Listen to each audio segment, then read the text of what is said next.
caused a lot of controversy over the last 12 hours.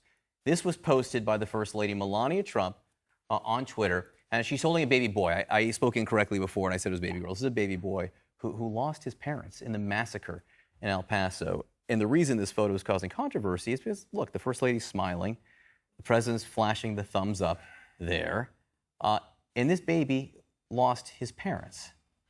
Now, people look at this and say, Errol, how could you take a picture flashing a thumbs up with an orphan like that, essentially? The other side of it is that the uncle who was standing in that photo is a Trump supporter. Apparently, the father who was killed was also a Trump supporter. There is that context there still. You know, you take a step back when you see that. Yeah, well, it is.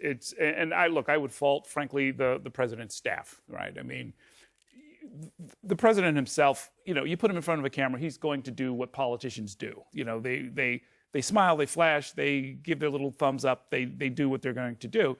They needed to stage that quite a bit differently if they knew it was going to be for public consumption. Frankly, if this individual, if he's a big Trump supporter, if he wanted to say, look, it would be the honor of my life, I'm meeting the President of the United States, even in the middle of this tragedy, you know, I'm proud to meet the President, that's one thing. But for public consumption on what is a public trip, on which every step, every photo, every word is supposed to be, if not scripted, at least thought about.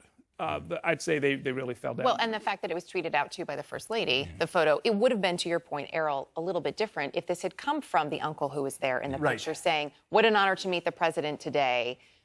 But seeing that tweeted out by the First Lady with the thumbs up sign, it's tough to ignore those optics. I mean, there was a tone deafness to the visit as a whole, and I think, you know, we're seeing that from the president's aides, even saying that this didn't go quite so well. President flies into El Paso. There are protests everywhere. There's a lack of empathy coming from the president. So I think this is just another example of that level of tone deafness. That's the issue. I mean, apparently, reportedly, the baby was brought back to the hospital. They tried to keep the press out, and some of the footage that's come out of the president's talking about how big the crowd size of his rally in El Paso was. And then this photo. What you have is a picture of a president who has an empathy deficit. He keeps acting like a malfunctioning automaton with these opportunities. Here, he's with an orphan child, and he reflexively does the grin and the thumbs up. That's just an empathy gap. And it's not too much to expect that the president would act like a normal human being. But instead, he's talking to the doctors at this hospital, which is flooded with shooting victims, and talking about how big his crowds were a few weeks ago.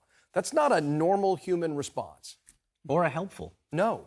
A human response, which is the most important thing, I think, to the victims and the families of the victims and the people in El Paso and Dayton.